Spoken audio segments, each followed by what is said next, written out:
Hello everyone. Good morning, good afternoon, good evening. Welcome to today's class. This marathon will be for 10th class और इसके अंदर हम सारे chapter geography के cover करने वाले हैं और ज्योग्राफी का मैराथन रहेगा जिसमें कि आप 3 चैप्टर कवर करेंगे आज की क्लास में। कौन कौन सा? रिसोर्सेज एंड डेवलपमेंट, आपका फॉरेस्ट एंड वाइल्ड लाइफ और एग्रीकल्चर। ये तीनों चैप्टर कवर करने वाले। सबसे पहले बात करें रिसोर्स एंड डेवलपमेंट की, और इसके अंदर आपको जो जो टॉपिक्स पढ़ने वाले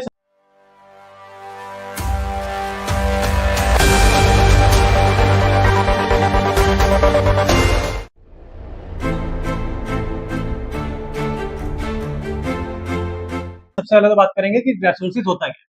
तो पहला टॉपिक है आपका कि व्हाट इज रिसोर्सेज। ठीक है, तो रिसोर्सेज का मतलब होता है anything which fulfil our basic needs. तो कोई भी ऐसी चीज जो आपकी नीड्स को फुलफिल करता है उसको हम क्या बोलते हैं? रिसोर्सेज बोलते हैं। ठीक है, अब रिसोर्सेज में आपके पास दो तरीके के रिसोर्सेज हैं। कौन कौन से? एक तो नेचुरल रिसोर्स और एक मैन मेड रिसोर्स। ठीक है, तो अगर मैं रिसोर्सेज की डेफिनेशन की बात करूं तो आपके पास क्या लिखेंगे हम? एनीथिंग इन एनवायरमेंट, है ना, एनीथिंग इन आर एनवायरमेंट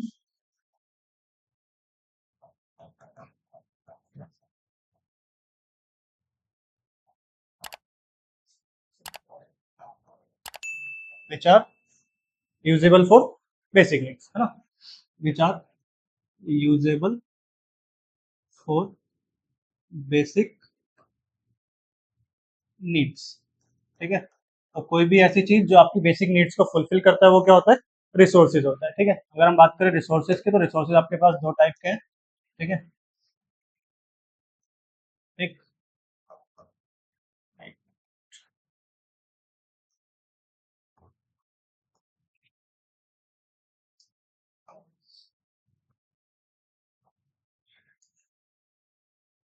ठीक है, तो आपका जो रिसोर्सेज है वो दो टाइप्स के हैं।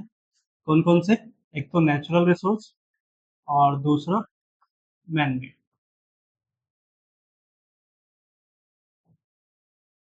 ठीक है, तो नेचुरल रिसोर्स क्या है? जो आपको नेचर से फ्रीली गिफ्ट मिला है, जो आप अपने यूज के लिए इस्तेमाल करते हो। और मैन मेड जो आपने अपने रिक्वायरमेंट के हिसाब से क्या करा है?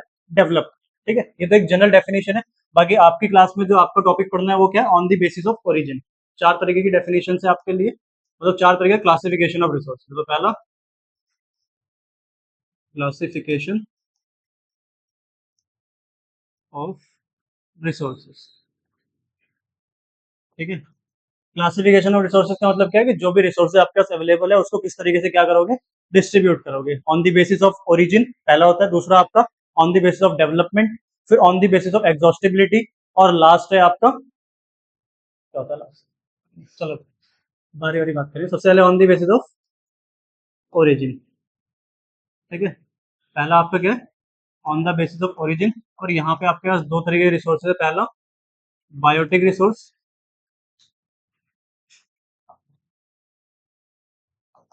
और दूसरा अबायोटिक रिसोर्सेज।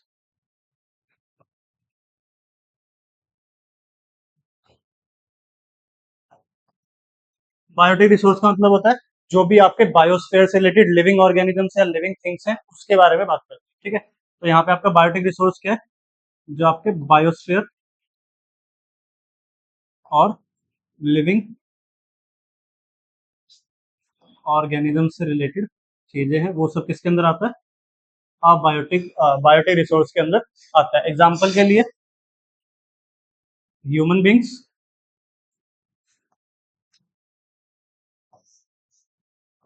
Flora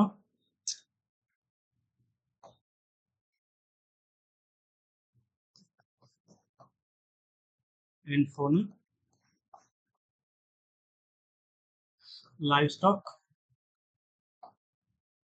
etcetera. ठीक है, तो और किसी को बायोटिक रिसोर्स समझ आ गया? ठीक है, अब आते हैं अबायोटिक रिसोर्स पे। तो जो क्या है? जो कि नॉन लिविंग मटेरियल से बना होता है, नॉन लिविंग थिंग्स जो कि मटेरियलिस्टिक चीजें हैं वो सब किसके अंदर आता है? अबायोटिक रिसोर्सेज के अंदर। तो नॉन लिविंग क्रिएचर्स वो आपका क्या है? Abiotic resources. एग्जाम्पल के लिए मेटल्स, रॉक्स, ठीक है, तो आपका पहला क्लासिफिकेशन कंप्लीट होता है on the basis of origin. ठीक है, अब आते हैं on the basis of exhaustibility. दूसरा क्या है आपका? ऑन द बेसिस ऑफ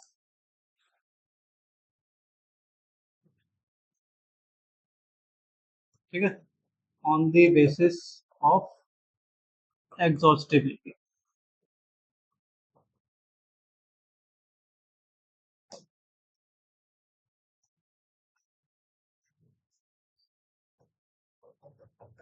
ठीक है, on the basis of exhaustibility का मतलब क्या? कितने समय तक कौन सा आपका रिसोर्स चलने वाला है। अगर आप किसी भी रिसोर्स को ज्यादा मैक्सिमम टाइम के लिए यूटिलाइज कर रहे हो तो वो कितने लंबे समय तक चलेगा, और कौन सा रिसोर्स ऐसा है जो रिन्यू हो सकता है और कौन सा ऐसा है जो बिल्कुल ही रिन्यू नहीं हो सकता, या फिर रिन्यू होने के लिए उसको मैक्सिमम ईयर ऑफ टाइम्स लग सकता है। ठीक है, पहला बात करेंगे एग्जॉस्टिबिलिटी के लिए, तो आपका क्या है? Renewable resource.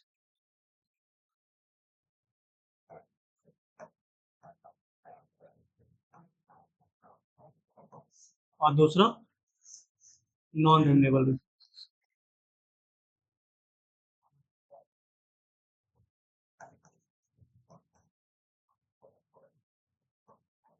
तो रिन्यूएबल रिसोर्स का मतलब क्या होता है? ऐसा रिसोर्स जिसका आप क्या कर रहे हो, जिसको आप रीयूज कर सकते हो, और अगर आप उसका मैक्सिमम यूटिलाइजेशन भी कर रहे हो तो वो दोबारा से आप क्या कर सकते हो, उसको रीजनरेट कर सकते हो। तो आपका किसके अंदर आता है? रिन्यूएबल रिसोर्स के अंदर। नॉन रिन्यूएबल रिसोर्स का मतलब क्या होता है? Which exhaust one time that does not come another, और अगर वो आएगा भी तो बहुत लंबे समय के बाद, यानी मिलियन ऑफ ईयर्स के बाद वो रिसोर्स दोबारा से डेवलप होगा। ठीक है, तो रिन्यूएबल रिसोर्स क्या है? Which we can reuse.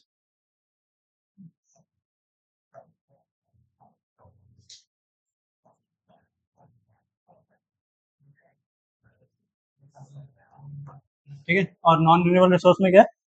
Which exhaust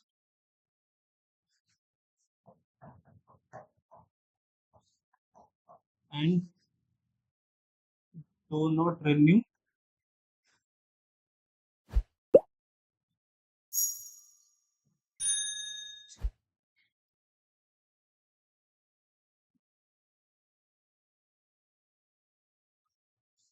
which exhaust and do not renew in a million of years।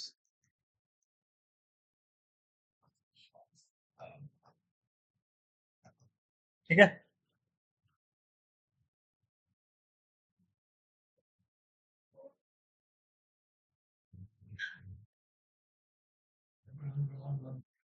कोई नहीं, जो भी क्या गलती है?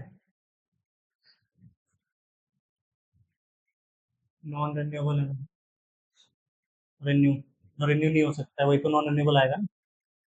हाँ, तो डू नॉट रिन्यू।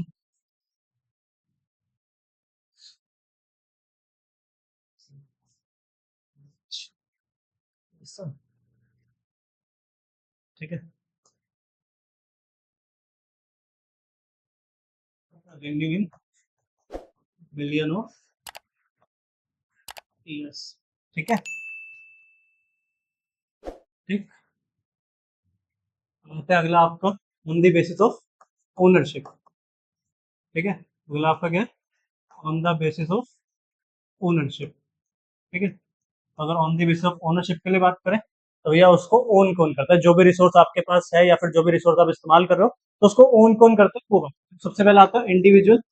ठीक है, दैट मीन्स कि उसको कोई ना कोई इंडिविजुअल या फिर कोई ग्रुप ऑफ इंडिविजुअल्स ओन कर रहा होगा उस रिसोर्स को, तो आपका क्या है? Individual resource. ठीक है, एग्जाम्पल लेते हैं जैसे आपका फार्मर लैंड। ठीक है, फार्मर लैंड या फिर कोई प्राइवेट प्रॉपर्टी, जिसको क्या करना है? कोई एक इंडिविजुअल ओन। अगर कोई भी इंडिविजुअल किसी रिसोर्स को ओन करता है तो उस रिसोर्स को हम क्या बोलते हैं? इंडिविजुअल रिसोर्सेज बोलते हैं। ठीक है, वही अगर दूसरे रिसोर्स की बात करें on the base of ownership में, तो दूसरा आता है आपका कम्युनिटी रिसोर्सेज। तो कम्युनिटी रिसोर्सेज कौन सा होता है? That resource which is owned bye community, है ना? या फिर जो भी कम्युनिटी उस रिसोर्स को ओन कर रही है उसको हम क्या बोलते हैं? कम्युनिटी रिसोर्स बोलते हैं। एग्जाम्पल अगर आप देखोगे तो आपके लिए एग्जाम्पल क्या रहने वाला है? Lakes, parks, ponds. ठीक है, तो ये सारी चीजें आपकी क्या है? कम्युनिटी ओन रिसोर्स है, यानी कि उस पूरे लोकेलिटी में जो कम्युनिटी के लोग हैं वो सब उसको क्या कर सकते हैं? ओन कर यूटिलाइज कर सकते हैं। ठीक है, उसके बाद आपका आता है तीसरा नेशनल रिसोर्सेज।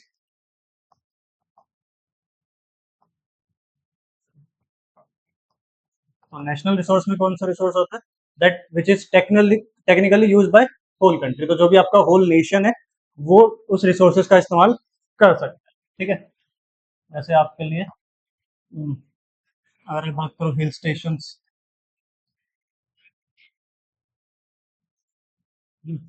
मॉन्यूमेंट्स,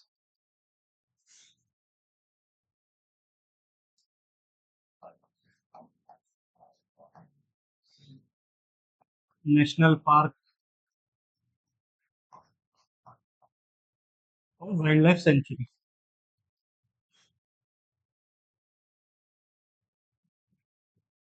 ठीक है। तो ये सारी चीजें क्या है आपकी नेशन रिसोर्सेज, यानी कि नेशन के द्वारा ओन करा जाता है, और पूरे थ्रू आउट द कंट्री आप टेक्निकली देश का कोई भी व्यक्ति इन सारी जगहों को रिसोर्सेज को क्या कर सकता है, यूटिलाइज कर सकता है, यहाँ पे जा सकता है अपने हिसाब से और सारे काम जो भी उसको रिसोर्सेज ओन नहीं करने, दैट यूटिलाइज करने या फिर यूज करने तो कर सकता है। लास्ट आता है आपका इंटरनेशनल रिसोर्सेज।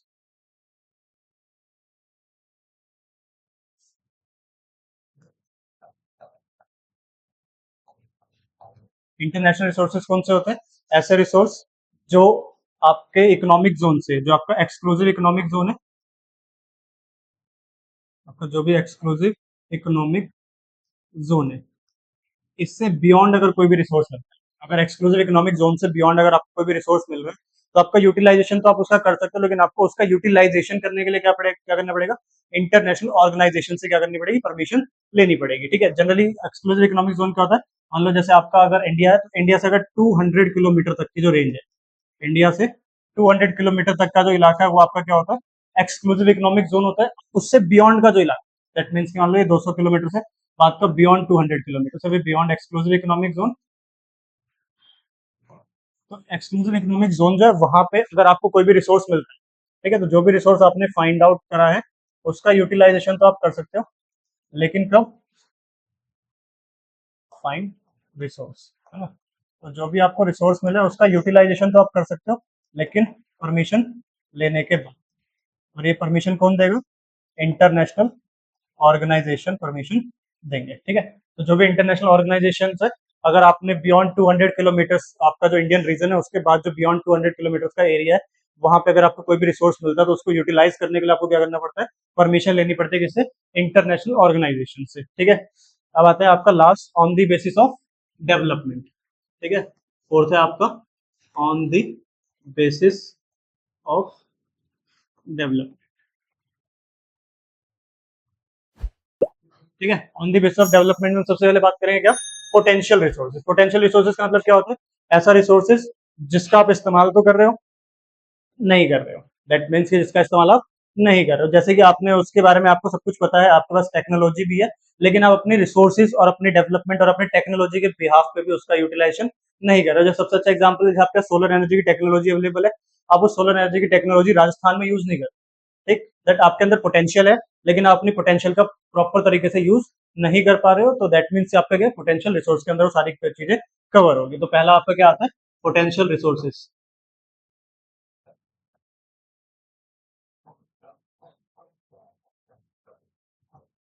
ठीक। पोटेंशियल रिसोर्स समझ आ गया सबको?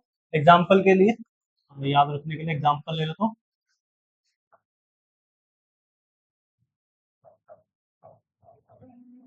सोलर एनर्जी इन राजस्थान, तो वहां पे आपको सनलाइट एक अप्रोप्रिएट अमाउंट में मिल जाता है, जिसका आप यूटिलाइजेशन करके इलेक्ट्रिसिटी डेवलप कर सकते थे, सोलर एनर्जी डेवलप कर सकते हैं, लेकिन आप उसका एनर्जी क्या करो? डेवलप नहीं करो। दैट मीन्स कि आपके अंदर पोटेंशियल तो है, लेकिन आप उसका यूटिलाइजेशन नहीं कर रहे, तो वो किसके अंदर आता है? पोटेंशियल रिसोर्स के अंदर आता है। दूसरे में आते हैं, दूसरा क्या होता है? डेवलप्ड रिसोर्सेज,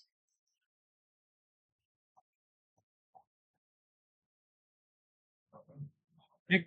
तो डेवलप रिसोर्स कौन सा होता है? ऐसा रिसोर्स जिसके बारे में आपने रिसर्च कर रखी है, आपको उसकी क्वांटिटी, पोटेंशियल और क्वालिटी सब पता है, सर्वेड है, और आप उसका यूटिलाइजेशन अभी करंट में कर भी रहे हो। जैसे आपका कोल एंड पेट्रोलियम, दैट आपने उसकी रिक्वायरमेंट को समझा और उसका यूज भी कर रहे हो, और उसका डेवलपमेंट करने के बाद आपको पता भी है कि कितना आपके पास लेफ्ट है और कितना आपके पास पर्टिकुलर वो चीज है जितना कि आप इसका इस्तेमाल कर सकते हो। अगला आता है आपका स्टॉक, और फिर उसके बाद आता है रिजर्व। स्टॉक और रिजर्व दोनों में सिर्फ एक बेसिक डिफरेंस है कि स्टॉक में आपने जो भी रिसर्च एंड जो भी आपने रिसर्च कर रखी है, आपको उसके बारे में सब कुछ पता है, लेकिन आप लैक ऑफ टेक्नोलॉजी की वजह से उसका इस्तेमाल नहीं कर रहे, है ना। तो दैट यू नो अबाउट कि कैसे आपको यूज करना है, but do not use because of lack of technology. ठीक है, तो आपको सब कुछ पता है कि आपको उसको कैसे इस्तेमाल करना है, क्या उसके बेनिफिट्स हैं और उसके जितने भी रिसोर्सेज है वो आपके पास अवेलेबल भी है, लेकिन आप उसका इस्तेमाल नहीं कर पा रहे हो। क्यों? क्योंकि आपके पास टेक्नोलॉजी नहीं, लैक ऑफ टेक्नोलॉजी की वजह से आप अगर किसी भी रिसोर्सेज का इस्तेमाल नहीं कर पा रहे हो तो वो किसके अंदर कवर होता है? स्टॉक के अंदर। ठीक है, और रिजर्व के अंदर दैट आपने, रिजर्व का मतलब क्या है? दैट आपने स्टोर कर रखा है रिसोर्सेज को, है ना, स्टोर कर रखा है आपने resources, but still not use, but still not use, but you are ready to use, कि जब भी आपको उसकी रिक्वायरमेंट पड़ेगी आप उसको यूज करोगे। ठीक है, अब अपने इसकी क्वांटिटी, क्वालिटी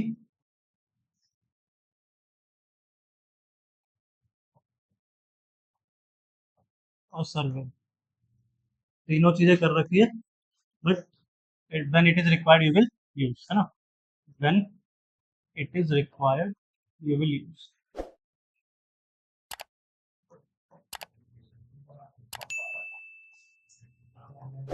ठीक है, तो ये सारी चीजें जो आप देख रहे हो, quantity, quality, survey, when it is required, आप उसका इस्तेमाल कर सकते हो। जैसे आप बात करो एग्जांपल के लिए, तो क्या, डैम, जो कि आपका वाटर डैम है जिसको आपने बना रखा है, और उसका इस्तेमाल जो है आप जब भी रिक्वायरमेंट होगी, चाहे वो इलेक्ट्रिसिटी डेवलपमेंट के लिए हो या फिर इलेक्ट्रिसिटी जनरेशन के लिए, आप उस टाइम पे करोगे, लेकिन फर्दर टाइम पे आपने उस डैम का इस्तेमाल नहीं करा होगा। ठीक है, तो उसके अंदर आप वो सारे रिसोर्सेज किसके अंदर आते हैं?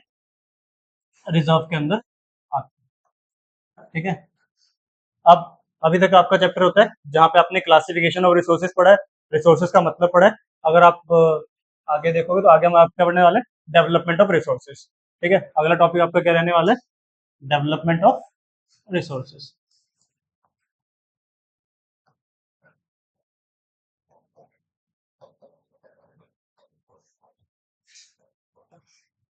और इसके नोट्स आपको डिस्क्रिप्शन बॉक्स में मिल जाएंगे, तो वहां से ले लेना।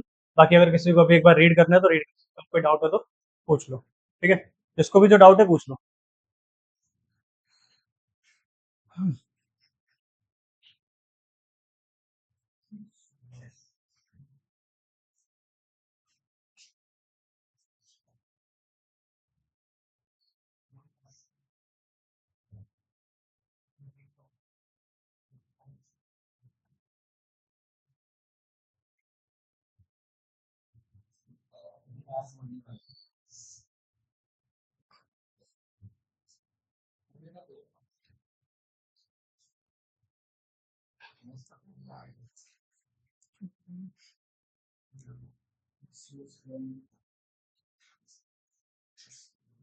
ठीक है,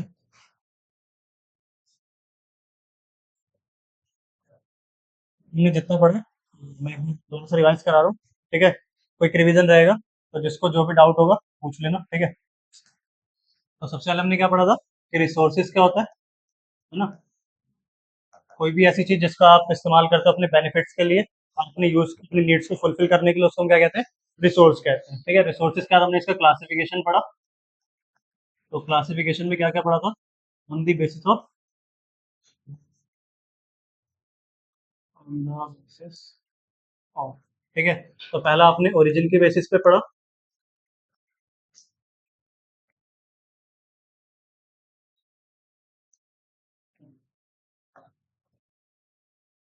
फिर दूसरा एग्जॉस्टिबिलिटी, या आप एक शॉर्ट चार्ट फॉर्मेट में बना सकते हो जिसके लिए आप लास्ट डे रिवीजन भी इससे कर सकते हो। तीसरा ओनरशिप, और चौथा डेवलप।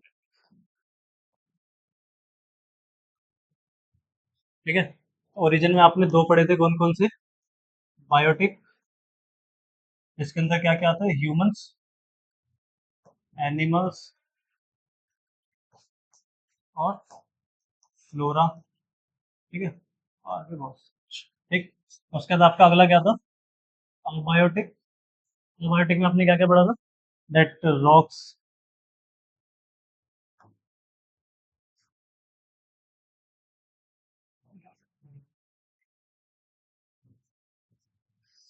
सॉइल, सैंड,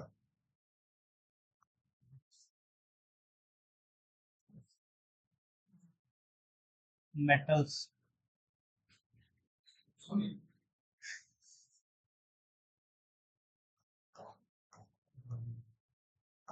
ठीक है, तो ये आपका था ओरिजिन पे।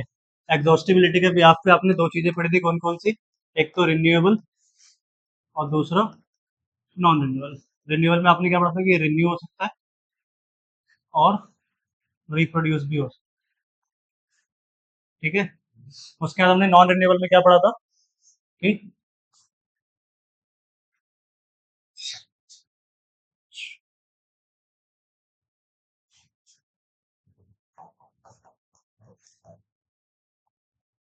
नॉन रिन्यूएबल में पढ़ा था कि अगर एग्जॉस्ट होता है तो take millions of year to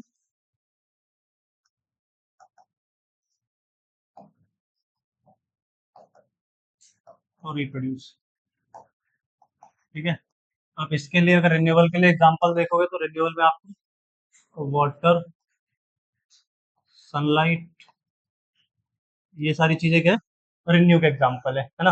वही हम बात करें नॉन रिन्यूएबल की, तो नॉन रिन्यूएबल में क्या आएगा, जिसको हम एक बार खत्म हो जाए, एक बार एग्जॉस्ट हो जाए तो दोबारा से रिन्यू नहीं कर सकते, जैसे कोल, पेट्रोलियम, जो एक बार खत्म हो। ठीक है, तो कोल, पेट्रोलियम, नेचुरल गैसेस, ये सारा किसके अंदर आता है, आपका नॉन रिन्यूएबल रिसोर्सेज के अंदर आता है। ठीक है, ओनरशिप में बात करें तो ओनरशिप के लिए हमने क्या क्या पढ़ा था, चार चीजें पढ़ी थी ओनरशिप में। क्या क्या? पहला, इंडिविजुअल, यानी किसी एक आदमी के द्वारा या फिर किसी प्राइवेट ग्रुप के द्वारा ओन करा जाए। फिर आपने अगला क्या पढ़ा था, कम्युनिटी, जिसको ओन करता है कोई कम्युनिटी, है ना। फिर आपने पढ़ा था नेशनल, और फिर उसका लास्ट आपने पढ़ा था इंटरनेशनल।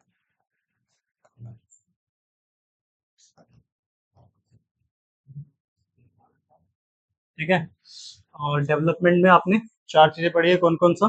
पहला पोटेंशियल, दूसरा stock,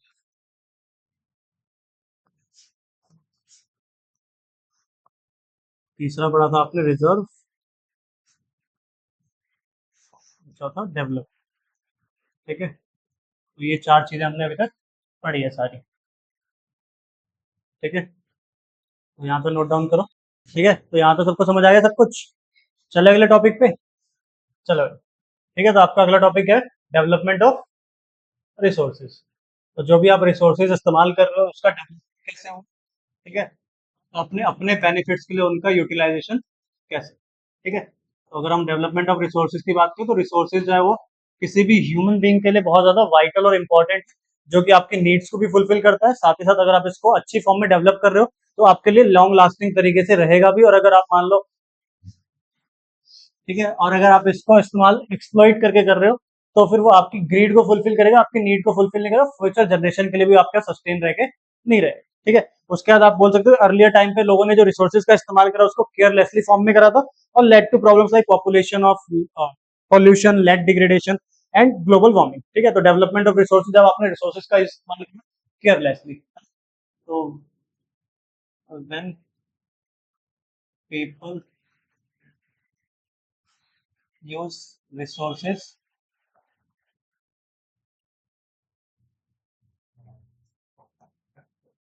carelessly, it leads to land degradation,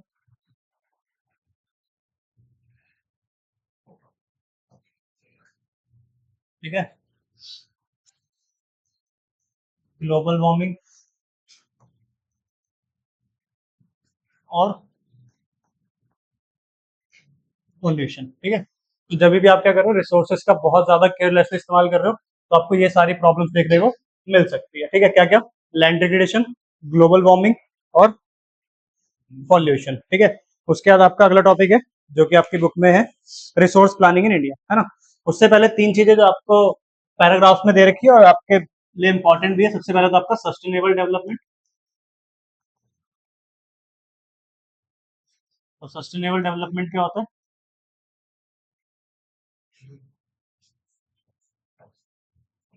use of resources in a limited manner and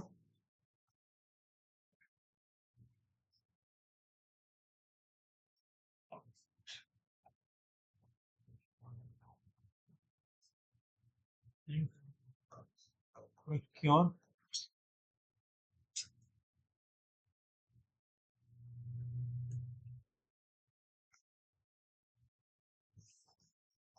for future generation.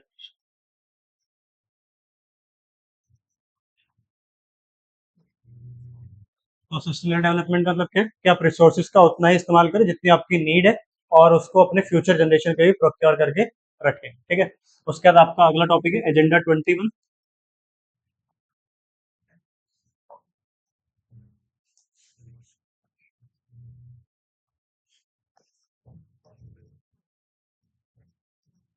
Agenda 21 क्या है? जहाँ पे ये ग्लोबल समिट है, ठीक है। यहाँ पे ग्लोबल समिट वाला कहाँ पे? आपके रियो डी जेनेरियो में, जो कि ब्राजील में स्टेब्लिश है। और यहाँ पे मीटिंग हुई थी डेवलप्ड कंट्रीज और नॉन डेवलप्ड कंट्रीज, यानी डेवलप्ड कंट्रीज और डेवलपिंग कंट्रीज की, जो क्या करते हैं प्रोक्योर, जहाँ पे इन्होंने फैसला किया था कि हमें क्या करना है, किस तरीके से रिसोर्सेज को प्रोक्योर करना है। तो ये सस्टेनेबल डेवलपमेंट का कॉन्सेप्ट आया था, वो भी कहाँ से आया था? एजेंडा 21 की समिट का जो डिस्कशन था वहीं से रिजल्ट जो है वो आया था, किसको लेके? एजेंडा 21 से निकल के आएगा आपका सस्टेनेबल डेवलपमेंट, ठीक है। तो डेवलपमेंट ऑफ रिसोर्सेज आपने पढ़ लिया, अब आपका अगला है रिसोर्सेज प्लानिंग। तो इंडिया में किस तरीके से रिसोर्सेज को प्रोक्योर करा जाएगा वो आपको आगे पढ़ना है, ठीक है।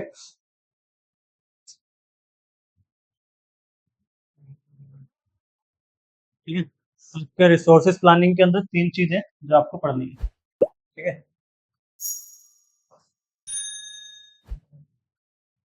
रिसोर्सेज प्लानिंग इन इंडिया, तो पहले हम समझ लेते हैं फिर लिख लेंगे, ठीक है। तो रिसोर्सेज प्लानिंग इन इंडिया में सबसे पहले आपको क्या पढ़ना है कि जो भी आप एक्सेसिव यूज कर रहे हो किसी भी चीज, जैसे कि आप एक्सेसिव यूज कर रहे हो प्लांट्स का, है ना, उनका हद से ज्यादा उनको काट रहे हो, डिफोरेस्टेशन लीड कर रहे हो, तो वो भी क्या है आपके शिफ्ट करता है आपको किस तरफ? लैंड डिग्रेडेशन की तरफ, ठीक है। तो रिसोर्सेज को किस तरीके से इस्तेमाल करना है प्लानिंग वे में, वो आपको पढ़ना है। सबसे पहले तो आप क्या करना है, सर्वे करना है रिसोर्सेज का। सर्वे में आप क्या करोगे, आप पता लगाओगे आपके पास कौन से ऐसे रिसोर्सेज है जो कि प्रोक्योर है और कौन से ऐसे रिसोर्सेज है जो कि आपको फ्यूचर में खत्म हो जाएंगे, विलुप्त हो जाएंगे, और कौन से ऐसे हैं जिसका रिसोर्सेज आपके पास अभी एक लिमिटेड वे में अवेलेबल है। उसके बाद आपको पढ़ना है प्लानिंग विद टेक्नोलॉजी, कि जो भी आपका टेक्नोलॉजी है उसके बिहाफ पे अपने रिसोर्सेज आप किस तरीके से प्रोक्योर कर सकते हैं। और लास्ट है आपका match with the national plan, तो जो भी आपका प्लान है डेवलपमेंट का उसको नेशनल प्लान से मेंटेन करना चाहिए। जैसे मान लो आपका डेवलपमेंट प्लान है कि आपको 100 इंडस्ट्रीज लगानी है, ठीक है, और वहीं आपका नेशनल डेवलपमेंट है कि सिर्फ और सिर्फ आपको 50 इंडस्ट्रीज लगाने की परमिशन दी जाएगी, तो आपका जो वो मिसमैच है वो क्या करे, लीड टू द प्रॉब्लम, और वहां पे आप क्या करोगे, रिसोर्सेज को। Now move to the next topic जो कि आपका क्या है, सॉइल एज रिसोर्स, ठीक है। तो बेसिकली सॉइल आपके लिए दो इंपॉर्टेंट फैक्टर्स प्रोवाइड करता है। पहला तो आपका रिन्यूएबल रिसोर्स है जो कि बहुत ज्यादा इंपॉर्टेंट है। दूसरा, सॉइल आपके लिए दो चीजों के लिए बहुत ज्यादा इंपॉर्टेंट है, एक आपकी प्लांट ग्रोथ के लिए,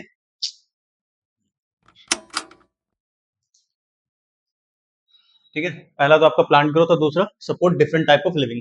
तो जितने भी अन्य जीव रह रहे हैं, चाहे ह्यूमंस रह रहे हैं, चाहे माइक्रो ऑर्गेनिजम्स या फिर ट्रीज, प्लांट्स, एनिमल्स, जितनी भी चीजें वो सब किसके ऊपर डिपेंडेंट है? सॉइल के ऊपर, ठीक है। अब आपका जो प्रोडक्शन है ग्रेन्स का या फिर जो भी एनिमल्स है या फिर वाटर, मतलब डिफरेंट टाइप्स ऑफ एनिमल्स है, और sorry, different types of animal नहीं, डिफरेंट टाइप्स ऑफ सॉइल, ठीक है। तो यहाँ पे आपको 6 टाइप्स ऑफ सॉइल पढ़ने हैं। पहला एलुवियल सॉइल, दूसरा ब्लैक सॉइल, तीसरा red and yellow, laterite, arid और फॉरेस्ट, ठीक है। सबसे पहले बात करेंगे एलुवियल सॉइल की। तो एलुवियल सॉइल का फॉर्मेशन कहाँ पे होता है? प्लेन्स इलाकों में। कहाँ पे फॉर्मेशन जो है वो होता है? प्लेन एरिया में। अब प्लेन एरिया में फॉर्मेशन होता है और ये बेसिकली फर्टाइल लैंड प्रोवाइड करती है। ये जो एलुवियल सॉइल है ये क्या है, बहुत ज्यादा फर्टाइल रहती है। फर्टाइल का मतलब क्या है कि इनकी उपजाऊ क्षमता बहुत अच्छी है, जहाँ पे आप खेती आराम से कर सकते हैं, ठीक है। अब बात करें इसके लोकेशन की, तो आपके लिए इसका लोकेशन जो रहने वाला है वो कहाँ पे है?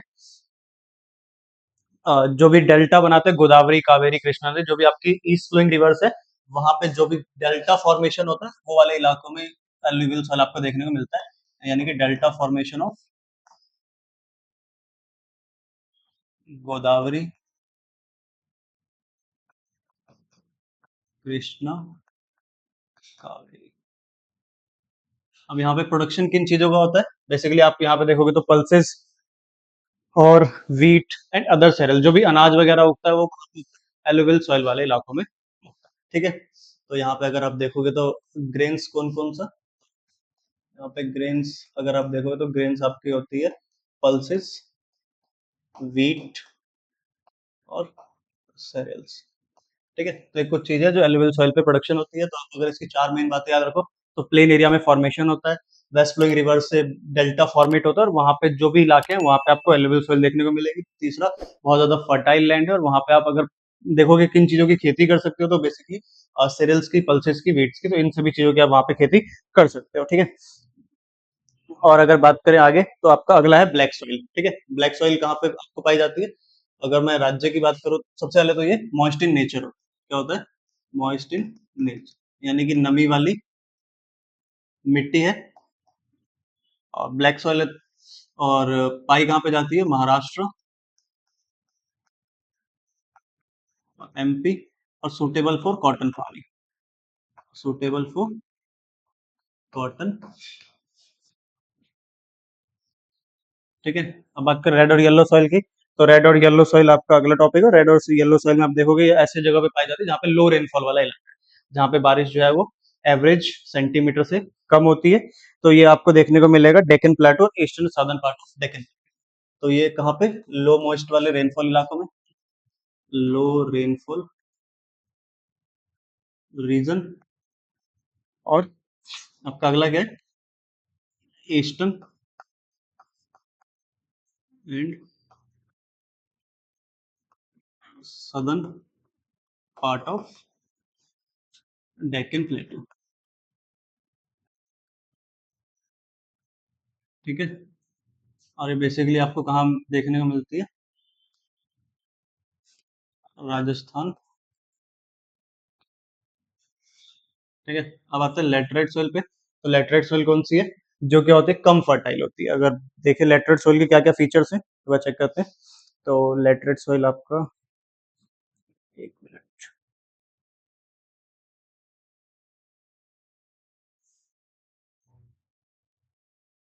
आप हैवी रेनफॉल वाले इलाकों में जहाँ पे हाई टेम्परेचर, तो high temperature and heavy rainfall वाले इलाकों में आपको देखने को मिलती है। Heavy rainfall reason, high temperature area में जो आपको मिट्टी दिखती है वो कौन सी होती है? लेटरेट सॉइल होती है। उसके बाद ये आपको कहाँ कहाँ पे मिल जाएगी? इसके कुछ स्टेट्स हैं, जैसे कि आपको ज्यादातर ये आपको कहाँ मिलेगा? सदर्न स्टेट्स में। कहाँ पे? सदर्न स्टेट्स, जैसे तमिलनाडु, कर्नाटका। ठीक है, ये दो ही आपको फिलहाल लर्न करने। और उसके बाद ये लो लो ह्यूमस कंटेंट है इसका, मतलब इसमें ह्यूमिडिटी की मात्रा जो है बहुत कम रहती है। और यहाँ पे आप अगर देखो तो ग्रेन्स कौन कौन से उगते हैं? अगर आपको यहाँ पे ग्रेन्स उगाने हैं तो कल्टीवेशन के लिए आपको क्या करना पड़ेगा? एडिक्वेट इरिगेशन की रिक्वायरमेंट होती है, यानी कि यहाँ पे एडिक्वेट इरिगेशन होना चाहिए। अगर आपका इरिगेशन फैसिलिटी अच्छी नहीं है तो आप यहाँ पे फसल को ग्रो नहीं कर सकते। ठीक है, suitable for cultivation with adequate dose of manure and fertiliser, sorry irrigation नहीं, हैवी रेनफॉल इलाका है तो यहाँ पे आपको क्या चाहिए? एडिक्वेट फर्टिलाइजर और मैन्योर्स। ठीक है, एडिक्वेट फर्टिलाइजर्स एंड मैन्योर। ठीक है, बेसिकली चारों इंपॉर्टेंट है आपके एग्जाम के लिए। ठीक है, ये चारों ही सॉइल जो है वो इंपॉर्टेंट है। एक minute,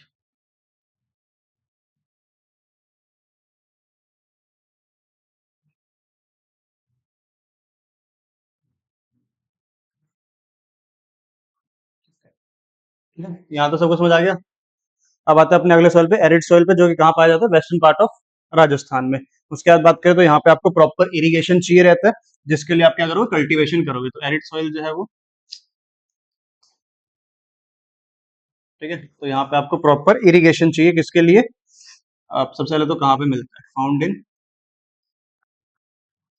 western part of Rajasthan. ठीक है। उसके बाद बात करें तो ये आपको यहाँ पे क्या चाहिए, प्रॉपर इरिगेशन फैसिलिटी चाहिए for the cultivation, proper irrigation facility for cultivation. ठीक है। और अगर आप देखोगे तो यहाँ पे जो सॉल्ट कंटेंट है वो बहुत ज्यादा रहता है, जिसकी वजह से वाटर जो बहुत जल्दी इवेपोरेट होता है, और आपके पास फर्टिलिटी सॉइल में बहुत कम रहती है, जिस वजह से आपको क्या चाहिए, यहाँ पे कल्टीवेशन के लिए प्रॉपर इरिगेशन चाहिए होता है। ठीक है। अब बात करें फॉरेस्ट सॉइल की, तो फॉरेस्ट सॉइल कहाँ पे मिलता है आपको, हिली एंड माउंटेन्स वाले इलाके, हिली एंड माउंटेन्स वाले रीजन। ठीक है।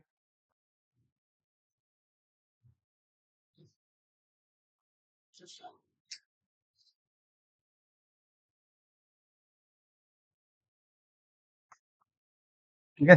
और साथ ही साथ इसके जो फीचर्स है ये डिफरेंट डिफरेंट होते हैं बेस्ड ऑन लोकेशन। अगर हिली एरिया में तो इसका फीचर अलग होगा, और अगर माउंटेन्स इलाके में तो इसका फीचर अलग होगा। ठीक है, फॉरेस्ट सॉइल।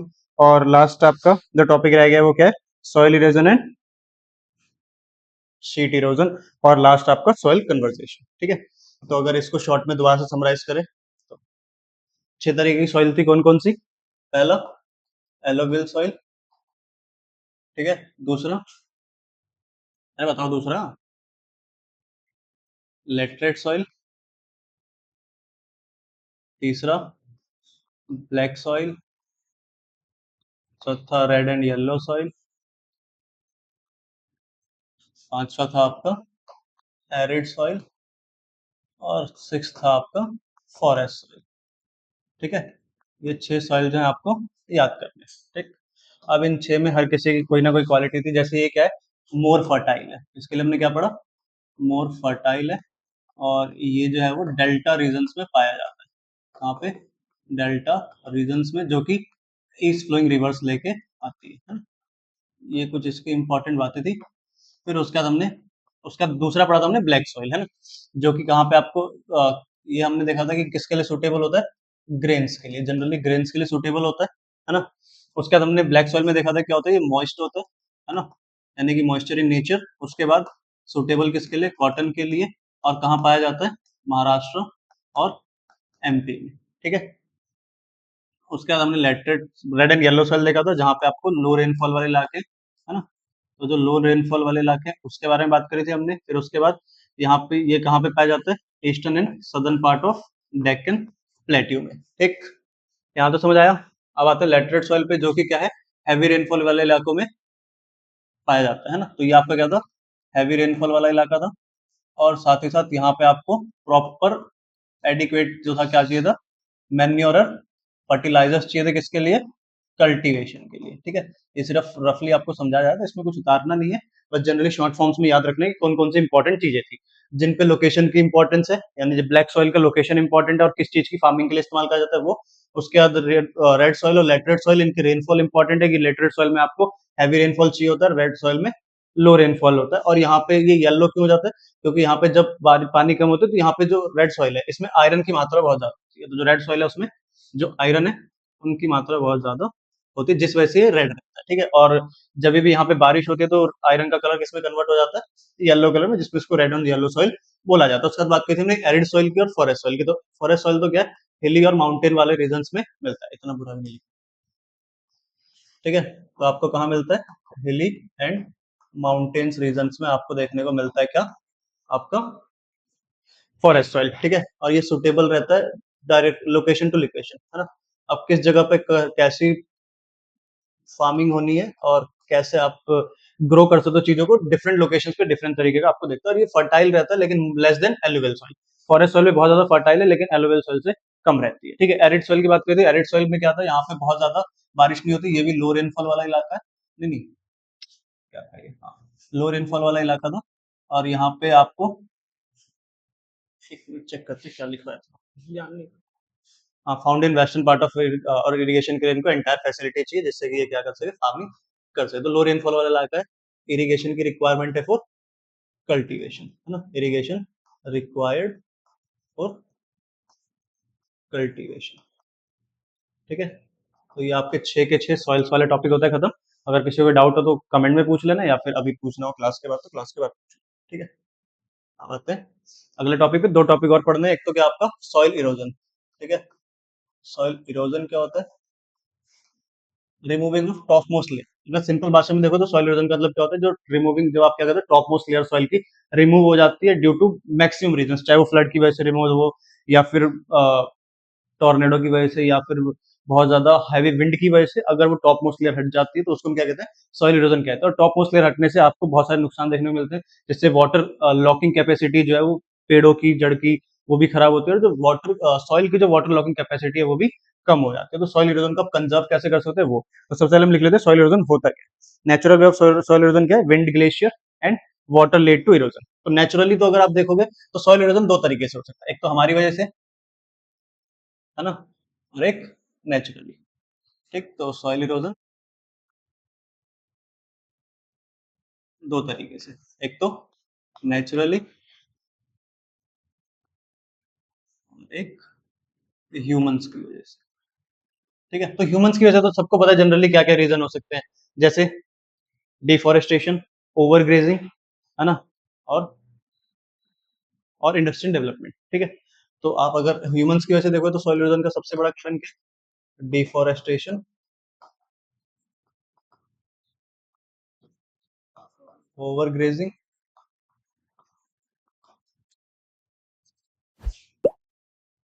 ठीक है, ये बेसिकली दो रीजन। और यहाँ पे क्या, नेचुरली विंड फ्लो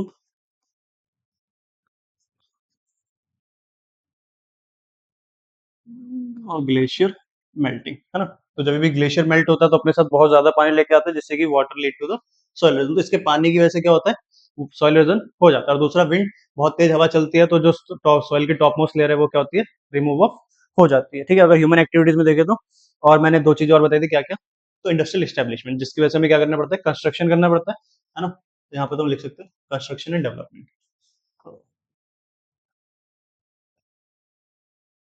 ठीक है, अब आते हैं अपना मेजर्स क्या है। अब देखो, एक तो हमने सबसे पहले जाना सॉइल इरोजन होता है क्या? दो तरीके से होता है, एक तो नेचुरली होता है, ठीक, और दूसरा ह्यूमन की वजह से होता है। अब जो सॉइल इरोजन हो गया उसको कंजर्व कैसे कर सकते हैं? तो कंजर्व करने के आपके पास क्या क्या मेथड्स है वो आपको पढ़ना है। पहले इसको नोट डाउन कर लो, फिर उतारते हैं आगे। ठीक है, इसको भी नोट डाउन करने की इच्छा है। ठीक है, इसका एक एक पॉइंट रह गया था, जो कि क्या है? माइनिंग। ठीक है, ठीक, तो आप जब बहुत ज्यादा लैंड में माइनिंग करते हो तो उसकी जो कैपेबिलिटी है होल्ड करने की, चाहे वो किसी भी चीज को, चाहे वो सॉइल की हो चाहे वाटर की हो, तो वो खत्म होती रहती है। ठीक है, अब सॉइल का कंजर्वेशन देखोगे तो सॉइल का कंजर्वेशन कैसे करते हैं उस पर आते हैं। देखो, यहीं से तुम्हें आंसर मिल जाएगा। पहला, एफोरेस्टेशन, है ना, जितने ज्यादा पेड़ लगा सकते हो।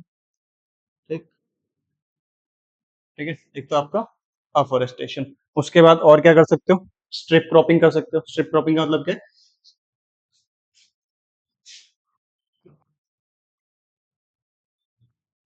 या फिर शेल्टर बेल्ट फॉर्म कर सकते हो। ठीक है, तो आपका अफोरेस्टेशन, स्ट्रिप क्रॉपिंग और शेल्टर बेल्ट, ये कुछ मेन रीजन, मेन वे है इसको सॉइल को कंजर्व करने, सॉइल इरोजन को कंजर्व करने। ठीक है, और हिली एरियाज में आप क्या कर सकते हो? काउंटर कर सकते हो इन चीजों से। किसकी वजह से? कैसे? In hilly area you can counter this with terrace farming. In hilly area you can counter this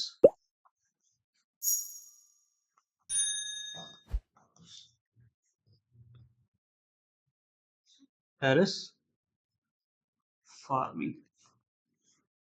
ठीक है, तो दिस इज हाउ आपका चैप्टर कंप्लीट होता है। किसी को कोई भी डाउट हो तो कमेंट सेक्शन में पूछ लेना, और आप लोग क्लास के बाद पूछ सकते हैं। ठीक है, तो अभी तक हमने पूरे चैप्टर में क्या क्या पढ़ा था, मैं एक बार क्विक रिवीजन कराया था, कल के नोट से ही कराता हूँ हमने क्या क्या पढ़ा था। ठीक है, सबसे पहले तो हमने क्या पढ़ा था? रिसोर्स इन डेवलपमेंट में रिसोर्सेज का मतलब क्या होता है। ठीक है, रिसोर्सेज का मतलब क्या होता है? Anything which we require to fulfil our needs. तो कोई भी चीज जिसकी जरूरत पड़ती है हमें, किसके लिए? अपनी नीड्स को पूरा करने के लिए, उसको हम क्या बोलते हैं? रिसोर्सेज बोलते हैं। ठीक, उसके बाद आपका क्लासिफिकेशन करा था हमने रिसोर्सेज का चार बेसिस पे, on the basis of origin, on the basis of development, on the basis of ownership और on the basis of exhaustibility. ठीक है, तो on the basis of origin की बात करें तो यहाँ पे हमने दो तरीके के रिसोर्सेज पढ़े, क्या क्या? बायोटिक रिसोर्स और अबायोटिक रिसोर्स। तो बायोटिक रिसोर्स क्या होता है? जो बायोस्फीयर से रिलेटेड होता है, जो भी ह्यूमन बींग्स है या फिर जो लिविंग क्रिएचर्स हैं, वो सब किसके अंदर आते हैं? बायोटिक रिसोर्स के अंदर आते हैं। अबायोटिक रिसोर्स के अंदर वो सारे नॉन लिविंग क्रिएचर्स आते हैं जो कि नॉन लिविंग क्रिएचर्स है। जैसे आप एग्जांपल लोगे तो मेटल, रॉक्स, है ना? तो ये सारा आपका क्या है? Abiotic resources. उसके बाद बात करें हमने on the base of exhaustibility पढ़ा था। तो on the base of exhaustibility मैंने दो चीजें पढ़ी, क्या क्या? एक तो रिन्यूएबल और एक नॉन रिन्यूएबल। रिन्यूएबल क्या होता है? जो रिन्यू और रिप्रोड्यूस कर सकते हैं हम ड्यूरिंग द टाइम्स, जैसे solar energy, wind energy, water, these are renewable resources. ठीक है। उसके बाद बात करें हमने नॉन रिन्यूएबल रिसोर्स की। तो नॉन रिन्यूएबल रिसोर्स क्या था? नॉन रिन्यूएबल रिसोर्स था आपका जो कि एग्जॉस्ट हो जाता है, और अगर एग्जॉस्ट हो गया तो उसको दोबारा से रिन्यू होने में कितना टाइम लगता है? मिलियन ऑफ ईयर्स लगते हैं, जब तक कि आपका ह्यूमन एग्जिस्टेंस बिल्कुल भी खत्म हो सकता है। तो जिसकी वजह से आपको क्या करना चाहिए? प्रोक्योर वे में और अप्रोप्रिएट वे में ही अपने रिसोर्सेज का यूटिलाइजेशन करना चाहिए। अगर हम बात करें नॉन रिन्यूएबल के लिए, तो आपका coal, petroleum, these are the examples of non renewable resources. ठीक है। उसके बाद बात की थी on the basis of ownership. तो ओनरशिप में आपने चार रिसोर्सेज देखे थे। Individual ownership. Indian individual resources का मतलब क्या होता है? जिसको कोई भी व्यक्ति खुद से ओन करता है या फिर कोई प्राइवेट ग्रुप ओन करता है। जैसे मान लो अगर आप बात करते हो किसी फार्मर के लैंड की, तो वो जितना भी ग्रेन्स या फिर जो भी चीजें कल्टीवेशन करेगा, उसका राइट सिर्फ उसको ही बेचने का रहेगा, और वो उसको बेच के अपना प्रॉफिट अर्न कर सकता है। तो that land is known as individual resource. ठीक है। तो आप अगर प्लॉट की बात करो, फार्मर्स लैंड की बात करो, तो वो क्या है? आपका इंडिविजुअल रिसोर्स है। अगर वहीं बात करें हम दूसरा क्या पढ़ा था हमने? Community resources. तो कम्युनिटी रिसोर्सेज का मतलब क्या? That resource which is owned by whole community. अगर हम बात करें गोकुलधाम सोसाइटी की, तो वहां पे जितने भी मेंबर्स, वो उनके पार्क को, उनके मंदिर को यूज कर सकते हैं। तो दैट वो क्या है? उस कम्युनिटी के द्वारा ओन करा जा रहा है, तो उस कम्युनिटी का ही रहेगा, उसके अलावा अगर उसको कोई यूज नहीं कर सकता है। ठीक है। वही बात करते हैं नेशन ओन रिसोर्स की। नेशन ओन रिसोर्स क्या होता है? ऐसे रिसोर्स है जिसको कि पूरे देश में कोई भी व्यक्ति उसका इस्तेमाल कर सकता है विद एन अप्रोप्रिएट परमिशन। अगर आपको किसी भी गार्डन वगैरह में जाना होता है या फिर मॉन्यूमेंट्स में जाना होता है, तो आप क्या करते हो? परमिशन लेते हो, टिकट लेते हो, एंट्री लेते हो, और वहां पे विजिट कर लेते हो। That is required for anyone who can belong to the nation can visit to the national resources. अब इंटरनेशनल रिसोर्सेज कौन से होते हैं भैया? वो सारे रिसोर्सेज जो क्या है? Beyond exclusive economic zone. तो एक्सक्लूसिव इकोनॉमिक जोन मैंने आपको बताया था कि 200 किलोमीटर से अंदर का इलाका जो आपका देश है, और आपसे देश से लेकर समुद्र के 200 किलोमीटर का इलाका है, वो आपका क्या? एक्सक्लूसिव इकोनॉमिक जोन है। अगर उससे बाहर आपको कोई भी रिसोर्स मिलता है, तो वो क्या रहेगा? इंटरनेशनल रिसोर्स रहेगा, और आपको और उसको यूटिलाइजेशन करना है, तो आपको इंटरनेशनल ऑर्गेनाइजेशन से परमिशन लेनी पड़ेगी, और वो इंटरनेशनल ऑर्गेनाइजेशन यूएन है। ठीक है। उसके बाद हमने पढ़ा था on the basis of development. Development के बेसिस पे हमने चार रिसोर्सेज पढ़े: पोटेंशियल रिसोर्सेज, डेवलप्ड रिसोर्सेज, उसके बाद पढ़ा था हमने स्टॉक और रिजर्व। ठीक है। तो पोटेंशियल रिसोर्सेज क्या होता है? ऐसा resource for which we are able to use but we are not use that. जैसे आप बात करोगे सोलर एनर्जी और विंड एनर्जी की, तो अगर आप सोलर एनर्जी की बात करो, तो आप राजस्थान में सोलर एनर्जी बहुत अच्छे तरीके से इस्तेमाल कर सकते हो। हमारे अंदर पोटेंशियल भी है, लेकिन हम उसका इस्तेमाल अभी नहीं कर रहे हैं। तो दैट हम सोलर एनर्जी का इस्तेमाल वहां कर सकते हैं। सेम तरीके से आप गुजरात में विंड एनर्जी का इस्तेमाल कर सकते हो, लेकिन आप उसको प्रोक्योर वे में इस्तेमाल नहीं करते, जिस वजह से इसके अंदर आता है, वो पोटेंशियल रिसोर्सेज के अंदर आता है। उसके बाद बात करते हैं डेवलप रिसोर्सेज की, जिसका आपने सर्वे कर लिया, आपको क्वांटिटी पता है, आपको क्वालिटी पता है, that how much you have. जैसे आप कोल इन झारखंड, है ना, राजस्थान में धनबाद जगह, और सॉरी झारखंड में धनबाद जगह, जहाँ पे आपको बहुत सारा कोल मिलेगा, जिसको आप क्या करते हो? रिसर्च करके आपको पता है कितनी क्वांटिटी है, तो वो सारा रिसोर्सेज के आपके पास डेवलप्ड है, दैट आपके उसके बारे में पता भी है, और आपको उसका यूटिलाइजेशन भी अपनी डे टू डे लाइफ में कर रहे हो। उसके बाद बात करते हैं स्टॉक की। तो स्टॉक क्या है? ऐसी चीज जो कि आपके पास अवेलेबल तो है, लेकिन आपके पास टेक्नोलॉजी नहीं है उसको यूज करने के लिए। जैसे हाइड्रोजन गैस। हाइड्रोजन गैस से हम व्हीकल्स को बहुत अच्छी तरीके से यूज कर सकते हैं, जैसे कि जर्मनी में भी यूज भी करा जा रहा है, लेकिन हमारे यहाँ पे अभी उसकी टेक्नोलॉजी नहीं, जिसकी वजह से हम हाइड्रोजन गैस को मैकेनिकल एनर्जी में कन्वर्ट नहीं कर पा रहे, जिस वजह से अभी हाइड्रोजन, या फिर उसको हम क्या बोल सकते हैं? स्टॉक। कि हमारे पास हाइड्रोजन तो है, लेकिन उसका इस्तेमाल किस तरीके से करना है, दैट वी डोंट नो, तो वो हम क्या कह सकते हैं? स्टॉक के अंदर आए। रिजर्व का मतलब क्या होता है? दैट आपके पास वो चीज अवेलेबल है, और आपके पास रिसोर्सेज भी है, टेक्नोलॉजी भी है, लेकिन when ever it required you will use it. अभी आप उसका इस्तेमाल नहीं करें क्योंकि आपको उसकी रिक्वायरमेंट नहीं है। ठीक है। उसके बाद हमने पढ़ा था डेवलप्ड रिसोर्स के बारे में, जो कि आपको मेंटेन करना था, कि आपको रिसोर्सेज कैसे डेवलप करना है, उसका देख क्विक रिवीजन भी करा था। और उसके बाद हमने डेवलपमेंट ऑफ रिसोर्सेज को देखा था कि इंडिया में डेवलपमेंट किस तरीके से हो रहा है, और उनको मेंटेन करना।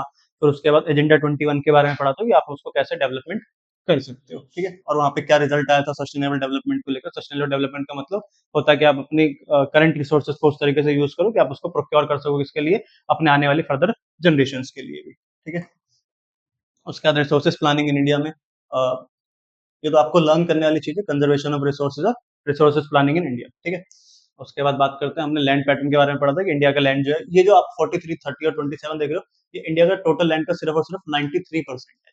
क्यों? क्योंकि आपका जो पीओके है, वो भी इसमें आ जाता है, और अक्साई चीन, है ना, जो ऑक्यूपाइड चाइना द्वारा जो अरुणाचल प्रदेश और आंध्र प्रदेश के इलाके, उसमें कुछ इलाके जो ऐसे जो चीन के हाथ में अभी आपके कंट्रोल में, दैट बॉर्डर एरिया और उससे आगे वाला इलाका भी आप इंडिया का मानते तो ये चीजें ड्राफ्ट करते वक्त, लेकिन अभी वो आपके पार्ट में नहीं है। तो अभी टोटल लैंड इंडिया का सिर्फ और इंडिया के पास 93, और उसी के बिहाफ पे हमने क्लासिफिकेशन कर रखा है। ठीक है, अब इंडिया में लैंड का यूज जो दो तरीके से करा जाता है, तो फिजिकल फैक्टर के लिए और दूसरा ह्यूमन फैक्टर के लिए। फिजिकल फैक्टर के लिए आप जैसे सॉइल का इस्तेमाल करते हो, जो क्या है सॉइल का, वाटर का, क्लाइमेट, तो ये सब क्या है फिजिकल फैक्टर, जिसके ऊपर आपकी फार्मिंग डिपेंडेंट रहती है। जैसे आप बात करोगे राइस जो है वो वेट क्लाइमेट में ही ग्रो करता है, तो ये क्या है फिजिकल फैक्टर है कि वो चीज पे आपका कुछ ना कुछ डिपेंड है। वहीं ह्यूमन फैक्टर की बात करें तो जो ह्यूमन के कंट्रोल में है, जैसे कि आप टेक्नोलॉजी डेवलप करके क्या कर सकते हो, अपने लिए रोड्स बनवा सकते हो, अपने लिए इंडस्ट्रीज स्टैब्लिश करा सकते हो अपने लिए, और जो भी रिक्वायरमेंट्स है उसको फुलफिल कर सकते हो। ठीक है, उसके बाद बात करें, हमने लैंड डिग्रेडेशन के बारे में पढ़ा था, उसके पीछे कारण क्या क्या, माइनिंग,